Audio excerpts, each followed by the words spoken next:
नमस्कार दोस्तों, मैं Lalita Agarwal PSSM blessings audio team Kolkata से बोल रही हूँ। पिछले ऑडियो में हमने जाना कि टॉरकॉम जी ज्यूरिख जाते हैं और वहाँ के बारे में बताते हैं। ऑडियो नंबर 159 में हम इसके बाद की घटनाओं के बारे में जानते हैं। वह बताते हैं शाम के 3:30 बजे मैं वापस अपने होटल में था। झील होटल के सामने है। यह बहुत ही सुंदर, साफ और आमंत्रण देती हुई है। हालांकि बारिश हो रही थी, मैं किनारे पर टहलना चाहता था। तापमान 45 डिग्री है, लेकिन हवा ताज़ी और शुद्ध है। 4:30 बजे लोग मुझे सेंट गैलन लेकर गए। होटल से 1.5 घंटे की दूरी पर प्रोफेसर स्नाइडर ने हमें डिनर कराया और उसके बाद मेरे पास 20 मिनट थे अपना लेक्चर तैयार करने के लिए। लेक्चर बहुत अच्छा रहा। यह सपनों के गहरे अर्थ और महत्व के बारे में था। कुछ प्रोफेसर्स और वैज्ञानिकों की तरफ से कुछ महत्वपूर्ण प्रश्न आए, जिनके उत्तर बहुत ही ज्ञानवर्धक थे। वापस आने पर मैं पूरा लेक्चर लिखूंगा। लेक्चर 2 घंटे तक चला और फिर भी लोग जाना नहीं चाह रहे थे। जब मैं अपने कमरे में आया, मध्य रात्रि हो चुकी थी। मेरा गला थक चुका था और मैंने चैमोमाइल चाय बनाकर पी। थर्सडे नवंबर 22 आज फिर बारिश हो रही है। मैं ज्यूरिख लेक के बीच पर 1 घंटे चला। बारिश में बत्तख और हंस तैरते हुए बहुत सुंदर लग रहे हैं। आज रात मैं ज्यूरिख में अपना लेक्चर दूंगा। कल 170 लोग आए थे। ज्यूरिख में 300 लोगों के आने की उम्मीद है। देखते हैं क्या होता है। मुझे पता चला कि आज थैंक्स गिविंग है। मैंने सभी ग्रुप मेंबर्स को हैप्पी थैंक्स गिविंग विश किया। थैंक्स गिविंग मेरे लिए एकता का आनंदपूर्ण अवसर है। वे शाम 6:30 बजे मुझे लेक्चर हॉल में ले गए। 7 बजे मैं वहाँ था। मेरी ट्रांसलेटर और मेरे पास पूरी प्रोसेस को अरेंज करने के लिए 20 मिनट थे।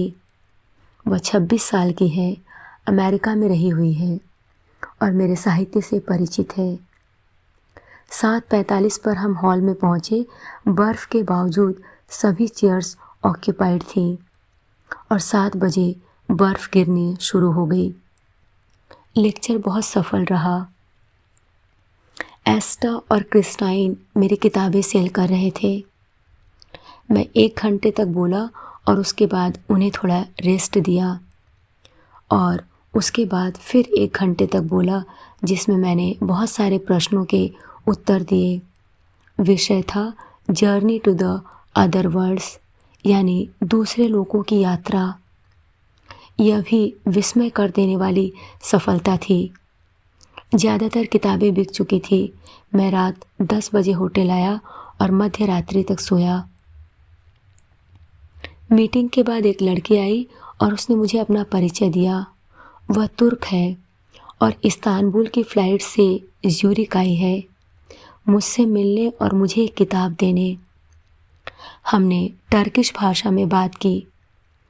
उसने एक्सप्लेन किया कि इस्तांबुल में अब एक हायर साइकिक है और वह सभी तुर्क लोगों को एक यूनिवर्सल मैसेज दे रहा है कि वे सभी धर्मों और जातियों के लोगों से प्रेम करें।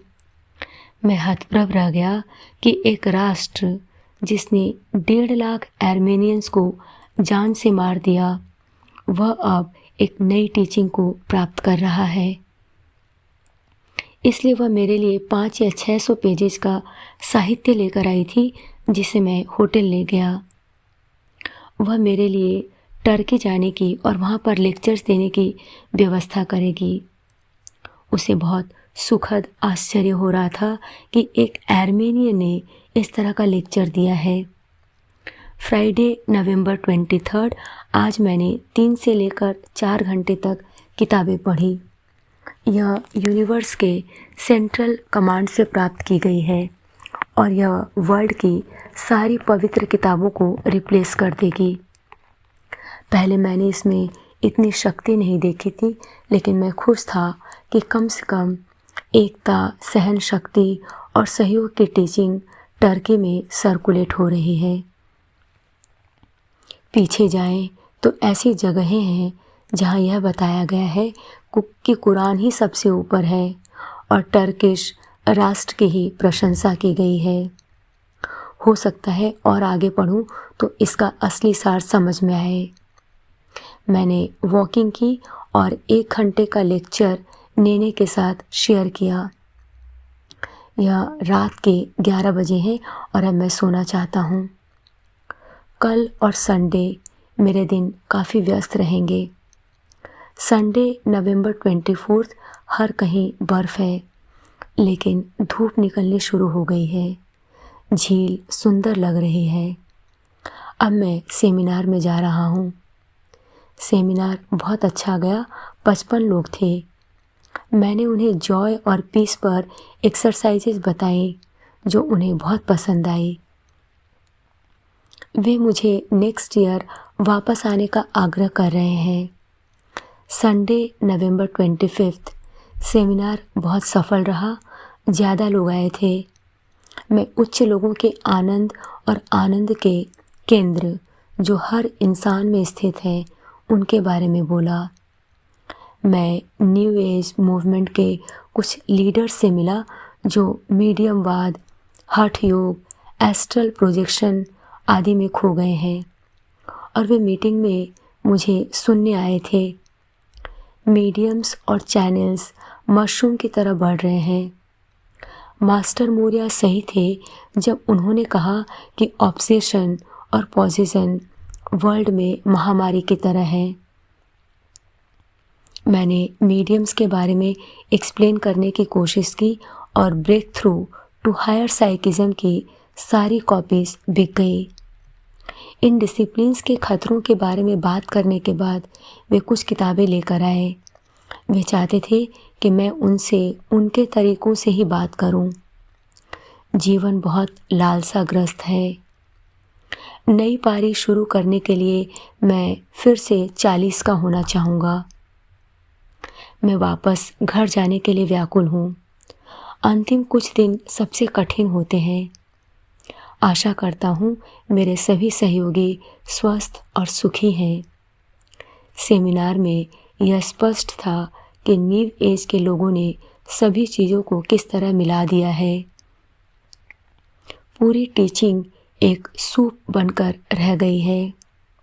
आशा करता हूँ हमारा साहित्य स्थिरता और निश्चिंतता लेकर आ रहा है। मैं होटल में गया और काउंसलिंग के लिए किसी को मेरा इंतज़ार करते हुए पाया। उसकी एक पारिवारिक समस्या थी। बेचारी औरत रो रही थी क्योंकि उसके हस्बैंड ने उसे उसके लगातार आलोचना करने की वजह से छोड़ दिया था। मेरी सलाह थी कि तुम प्रेमपूर्ण प्रशंसा करने वाली और आभार व्यक्त करने वाली बन जाओ। ये 3 चीज़ें सभी समस्याओं को हल कर सकती हैं। उसने कहा कि उसे अपनी कुरूपता दिख रही है और वह इसके लिए रिपेंट करना चाहती है। सेमिनार 10 से 12 बजे दोपहर और 2 बजे से शाम 4 बजे तक प्लान किया गया था, लेकिन ज्यूरिख के लोगों ने इसे बदलकर 10 से 5 बजे तक कर दिया। मैं थक गया था। शाम को 7 बजे 2 लोग मुझसे मिलने आए यह पूछने के लिए कि क्या मैं सभी न्यू एज के लोगों के लिए ज्यूरिख में नेशनल कन्वेंशन में आ सकता हूँ। मैंने उन्हें इनकार कर दिया क्योंकि न्यू एज का मतलब है एस्ट्रोलॉजी, टैरो, योगा, ताई ची, मीडियमशिप, चैनलिंग, मैजिक इत्यादि। मैंने सोचा हमें अपना नाम इन लोगों के साथ नहीं जोड़ना है। आज के लिए इतना ही। अगले ऑडियो में हम इसी घटना को जारी रखेंगे। तब तक के लिए धन्यवाद दोस्तों। आप सभी का बहुत बहुत आभार। आपका दिन शुभ हो।